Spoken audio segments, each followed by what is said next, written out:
If you have ever played any RPG, you certainly know that grey weapons equal bad and legendary weapons equal good. However, what's with the rarities in between those? Are they worth even investing into? In Wuthering Waves we have 1, 2, 3, 4 and 5-star weapons, and while a gacha game is clearly designed to have you pull for the 5-star weapons since they do usually provide the biggest boost, they are also more resource intensive to level. So let's have a look at the different weapon rarities, how expensive they are in terms of resources and what you actually gain from them.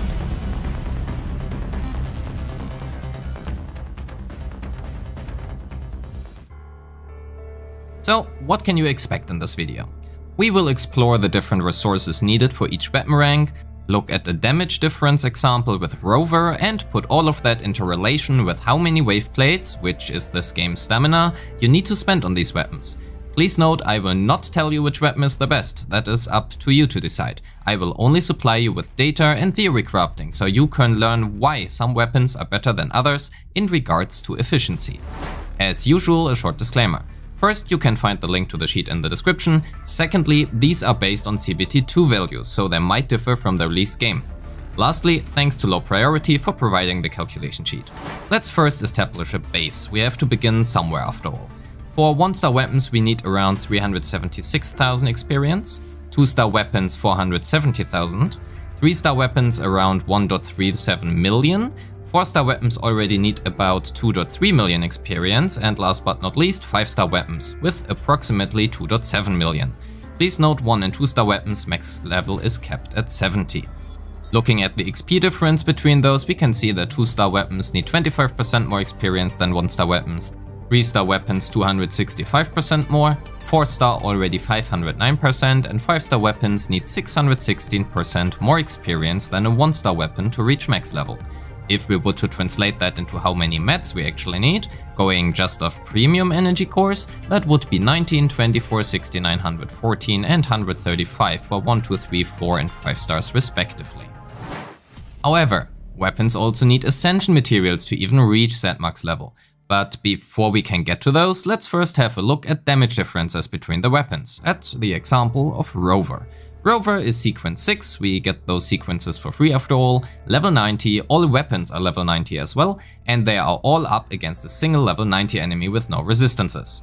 Actually that was a lie, 1-star and 2-star weapons are only level 70. They all use the 5-piece Celestial Light set and have their Echo's main stats optimized for maximum damage. All of them use a main DPS rotation which lasts approximately 7 seconds.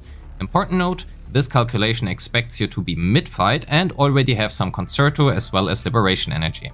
For the 1, 2, 3 and 4-star weapons we will calculate with R5 weapons, for the 5-star one we will use rank 1. With the 1-star weapon Training Sword, our Rover will deal 99,000 damage in 7 seconds, which translates into around 14,000 DPS. Tyro Sword does around 14,860 DPS, Sword of Night 18,600, our 4-star Looming Gloss R5 does 23,400 DPS, and the 5-star weapon Emerald of Genesis caps out at 26,760 DPS. If we take the easily obtainable 3-star weapon sword as a base reference, the Training Sword will only do 25% less damage than the R5 Sword of Night.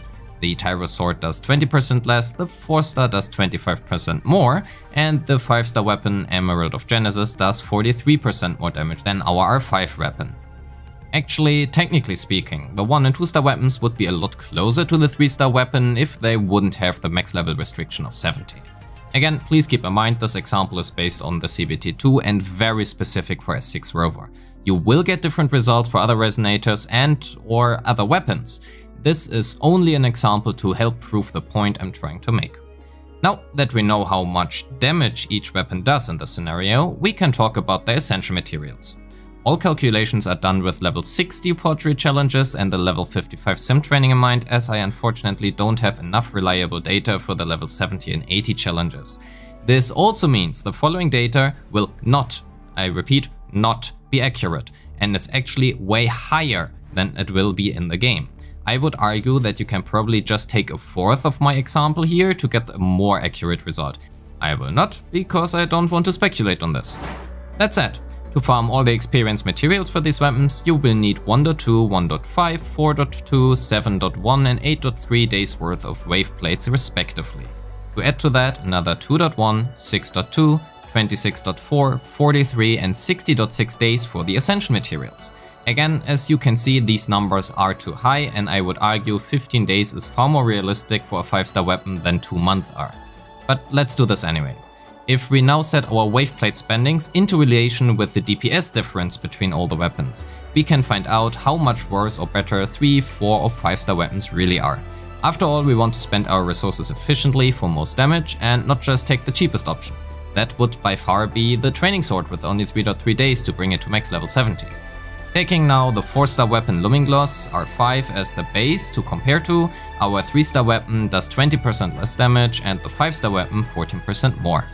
The 3-star weapon also costs 38% less waveplates than the 4-star weapon, and the 5-star Emerald of Genesis costs around 38% more. So if we now put these numbers into relation with our DPS differences in comparison to the 1-star weapon, we get an efficiency relation of 4% for the 2-star weapon, 3.8 for the 3-star weapon, 4.6% for the 4-star and 4.4% for the 5-star weapon. I did not include the 1-star weapons because, well, that's our base to go off. From this we can deduct that investing into the 4-star weapon is 0.2% more efficient than into the 5-star weapon, and investing into the 3-star weapon is even less efficient than the 2-star weapon. But given the damage differences, we can clearly see that investing into a 5-star weapon will usually be the best choice, which is good because otherwise all those banners would be a scam. So yeah, that is the data. Do with it what you want. I am not here to tell you what to invest into. Actually, maybe I am. Personally, I will be investing into 2 and 3-star weapons early on. And you might think, wow, that's a hot take, and you are right. So that might actually still not be the worst, as it is quite cheap to build, and especially if you are free to play, you are starved of resources. So how do I know? So let's have a look at how much weapon experience the game provides to you for free. Okay. To be honest, this data is incomplete and I have to estimate or roughly calculate a lot. The real number will likely be higher when the game releases. Knowing that, let's just round this number up to around 4 million. For this section, I will assume we want to clear the Tower of Adversity as soon as possible, which also means we need 3 teams or 9 resonators more or less built. So let's talk about how you can invest these 4 million experience the most efficient. 4 million experience is enough for 10 1-star weapons, 8 2-star weapons, 7 3-star weapons, 4 4-star weapons or 3 5-star weapons. At least when looking at it at max level 70. We have to conserve some experience after all, so I would refrain from leveling it all to 90. Let's shorten this section. We need 9 weapons with 3 main DPS. Again, this calculation is for free to play. If you are swiping your credit card anyway, this section will not matter for you. But technically, we can only achieve this with 1-star weapons. So let's try to first focus on 6 characters, 2 main DPS, 2 sub DPS and 2 supports. 2 4-star weapons will be given to the main DPS, 2 3-star weapons to my sub DPS and 2 2-star weapons to my supports. 75% of the invested experience are refunded when using leveled weapons as fodder, which means I am only losing out on around 240,000 experience, which are around 12 premium energy cores. In exchange, I can finish the Tower of Adversity faster, because now I have at least 6 built characters. Another approach would be to leave the supports and sub DPS with level 40 or 50 weapons and give 4 or 5-star level 70 or even level 90 weapons to our main DPSs. So, I know, this actually has been a lot, and some people also probably expect a conclusion. To be honest, I don't actually want to have a definitive conclusion. I want to provide you with some data so you can make your own decisions based on that. Speaking in the long term, going for any 5-star weapon will nearly always be the best choice for nearly every character. However, early on, that will not be the most efficient way to spend your resources, at least if you want to clear the Tower of Adversity. Which way you want to take, I will leave that one to you. Thanks for watching and have a great day. Peace.